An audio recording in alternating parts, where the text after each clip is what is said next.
Hello and welcome to video number 4.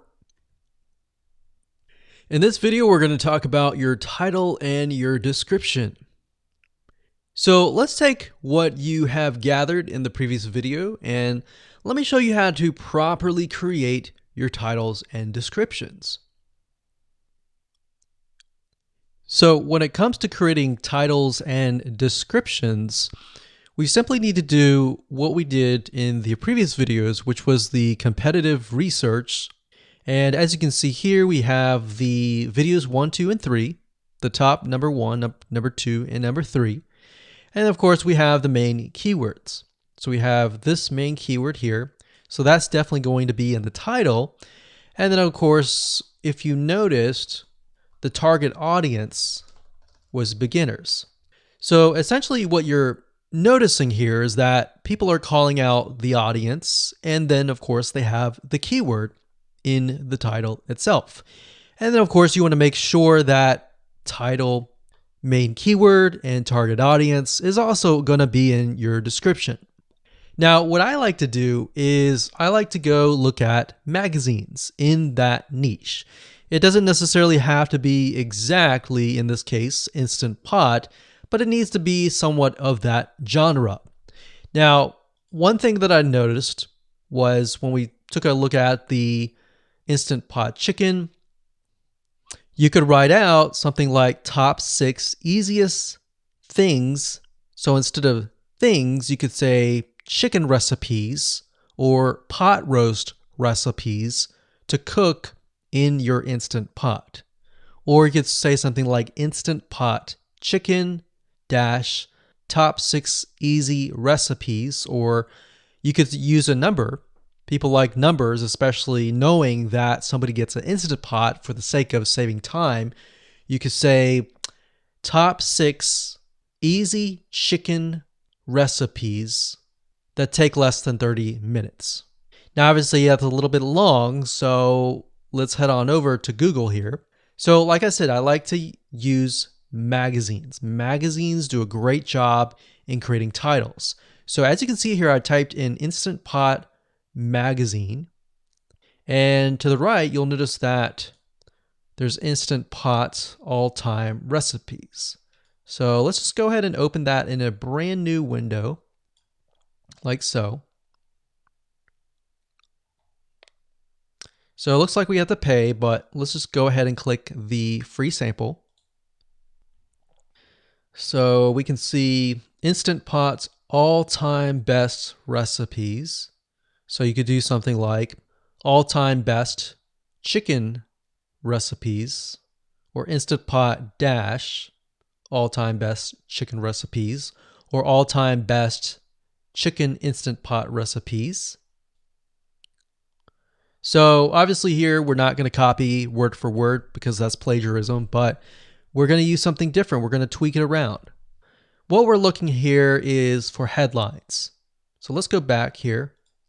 So it says everyday Instant Pot, 115 delicious, family friendly pressure cooker.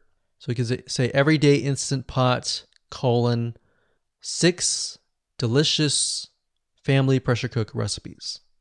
So everyday Instant Pot chicken, as long as the word Instant Pot chicken is in there. So we got 66 Instant Pot recipes that put your pressure cooker to work.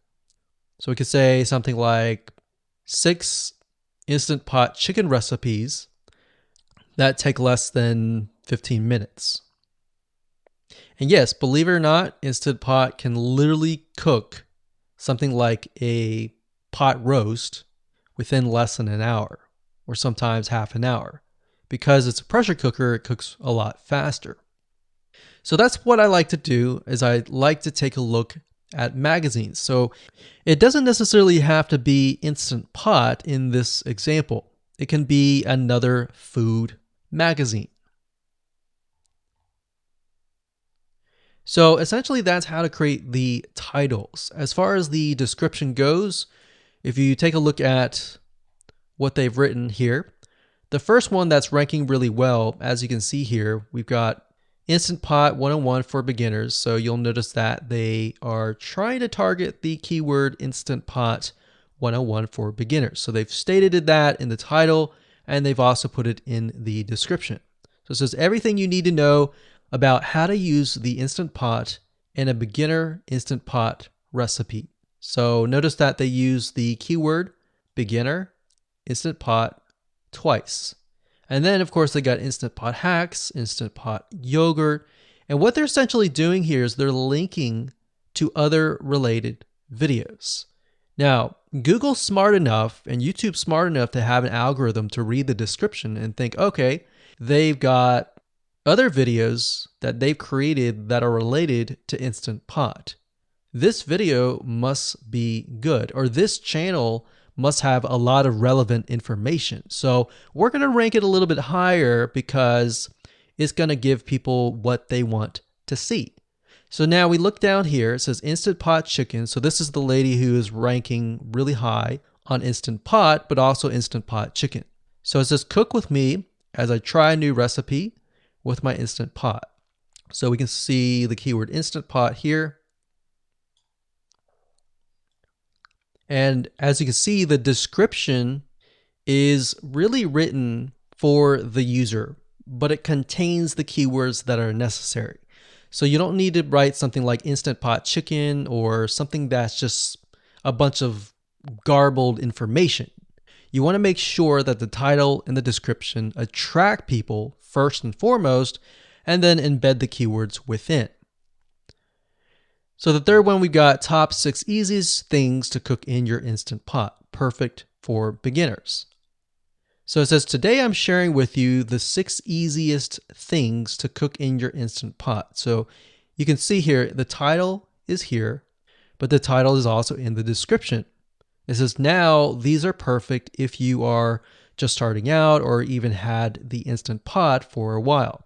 So you can see the keywords that are embedded, but it's really written for the user. And that's the way it should be, because the title and the description will actually show up in the YouTube search engine, as you can see here. So we've got the title, we've got the description. So we want to make sure that the first sentence in your description is catchy as well.